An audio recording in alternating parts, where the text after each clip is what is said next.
দেশের গণতন্ত্র এগিয়ে নিতে আগামী জাতীয় সংসদ নির্বাচনে জাতিসংঘ সব ধরনের সহায়তা দিতে চায় বলে জানিয়েছেন জামায়াত ইসলামীর সেক্রেটারি জেনারেল অধ্যাপক মিয়া গোলাম পরওয়ার।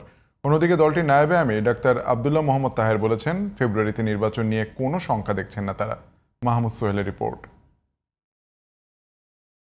মঙ্গলবার সকালে জামায়াতে ইসলামের আমির ডাক্তার শফিকুর রহমানের সঙ্গে তার বসুন্ধরার কার্যালয়ে সৌজন্য সাক্ষাৎ করেন জাতিসংঘের ঢাকাস্থ আবাসিক সমন্বয়কারী গোয়েন লুইস। পরে ব্রিফিংয়ে মিয়া গোলাম পরওয়ার জানান, জাতিসংঘ আশা করছে প্রয়োজনীয় সংস্কারের পর বাংলাদেশে অবাধ, সুষ্ঠু ও নিরপেক্ষ নির্বাচন অনুষ্ঠিত হবে। 2026-এর ফেব্রুয়ারিতে সম্ভাব্য জাতীয় নির্বাচন সুষ্ঠু নিরপেক্ষভাবে যেন হতে পারে সে ব্যাপারে ওনারা সহযোগিতা করবেন। এ ব্যাপারে জামায়াত ইসলামীর ভূমিকা দেশের গণতন্ত্র এবং আগামী দিনে একটা সুন্দর বাংলাদেশ এবং নতুন একটা রাষ্ট্র কাঠামো গঠনে যে রিফর্ম প্রক্রিয়ার মধ্য দিয়ে যে দেশ যাচ্ছে, আগামীকালকে ন্যাশনাল কনসেনসাস কমিশনের একটা বৈঠকে একটা সমস্যার নিষ্পত্তির দিকে যাবে বলে আমরা সকলেই আশাবাদী এবং হোপফুল। এই আশাবাদ এখানে ব্যক্ত করা হয়েছে।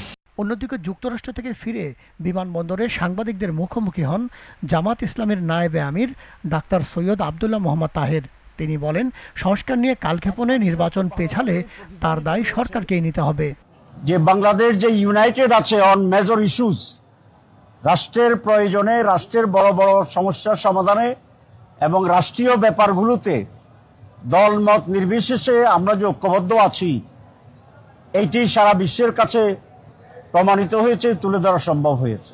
প্রবাসীদের ভোটের অধিকার যেটা অতীতে তারা হয়নি, এবার জামাত ইসলামীর পক্ষ থেকে এই দাবিটি অত্যন্ত জোরদারভাবে আছে, ছিল। প্রথম আমরা করেছি, গভর্নমেন্টও নীতিগতভাবে একমত হয়েছে প্রবাসীদেরকে ভোটার করার জন্য। জাতিসংঘের সাধারণ পরিষদের 80তম অধিবেশনে প্রধান উপদেষ্টার সফর সঙ্গে হয়েছিলেন ডাক্তার তাহের। মাধ্যমে তারা মাহমুদ সোহেল, জিটিভি নিউজ, ঢাকা।